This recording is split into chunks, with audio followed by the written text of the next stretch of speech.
Okay, so let's unpack this. We're diving into the world of 24-volt battery chargers, specifically for boats. Yeah, We've got a stack of sources here, articles, notes, all focusing on what you absolutely need to know if your boat runs on a 24V system. right. Our mission today is really to pull out the most important insights so you understand why these aren't just regular chargers and what features truly matter. Sort of a shortcut. Exactly. Think of this as your shortcut to keeping your bird's power system healthy, reliable, and, ready to go. And here's where it gets really interesting, I think.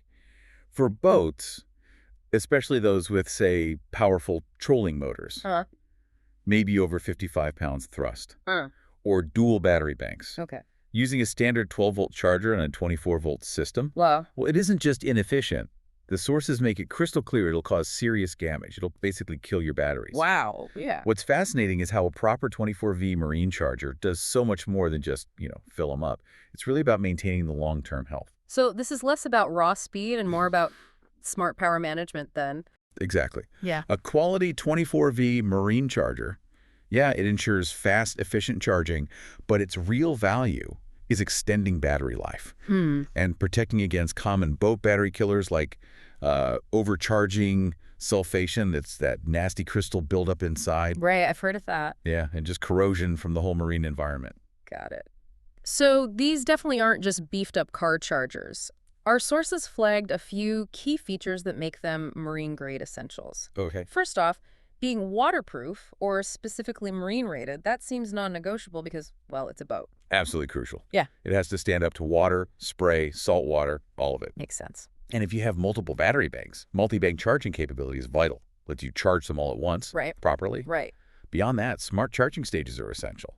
The sources talk about these chargers automatically running through different modes: bulk, absorption, and float. Okay, quick clarifying question though, for someone maybe not deep into battery tech, what are those stages actually doing? Like in simple terms. Good point. Think of it like this. Bulk is the fastest charge phase, gets the battery to maybe 80%. Quickest part. Okay. Absorption is slower, it's a careful top-off, ensuring a full charge, but without overheating. Right, prevents damage. And float, that's just a maintenance mode, Yeah. keeps the battery at 100% without overcharging. Like a trickle charge, but smarter. It prevents damage compared to just, constant high voltage. That makes total sense. Like the difference between chugging water and just sipping to stay hydrated. That's an analogy, yeah. Our sources also pointed out helpful features like visual indicators, those LED or LCD displays showing progress. Yep, useful feedback. And reverse polarity protection. That last one feels like a huge relief if you ever fumble with the cables. Oh, it prevents a very costly, potentially dangerous mistake. Definitely. Yeah. And speaking of specifics, one model kept popping up in the sources as a strong recommendation, especially for those 24V trolling motors, Mhm. the Aolith AC2425. Halif, okay.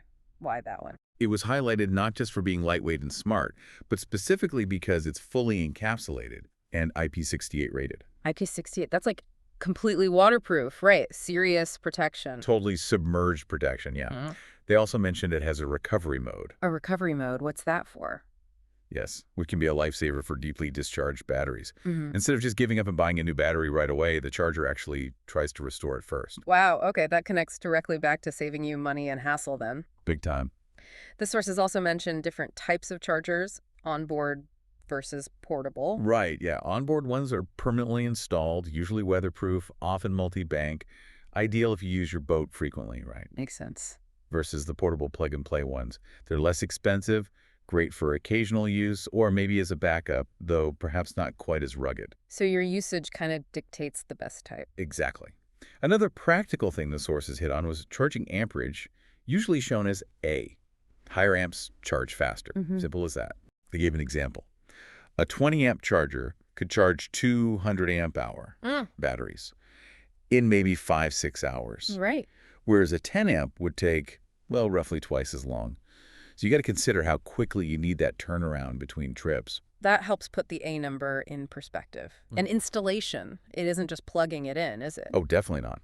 The sources really emphasize using proper marine-grade wire, adding fuses near the batteries for safety, Crucial. sealing connections properly against moisture, and mounting the charger itself, above the waterline, away from direct spray if possible. Right, keep it dry. And a simple but vital step. Always disconnect shore power before you touch any battery connections. Safety first. Good heads up. And finally, maintenance. This isn't just about the charger itself, but the whole system. Absolutely. The sources were really clear. Charge after every outing.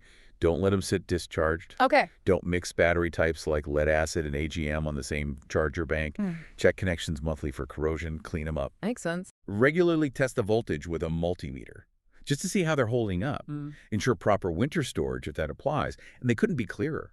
Using a 12V charger on a 24V system will ruin your batteries. Full stop. So what does this all really boil down to? Choosing the right 24-volt marine charger, it isn't just buying another piece of equipment. It feels like an investment, really. An investment in reliability, peace of mind on the water. Well said. A smart marine-grade charger helps prevent that costly damage sulfation, corrosion reduces downtime, and genuinely can extend your battery life by years.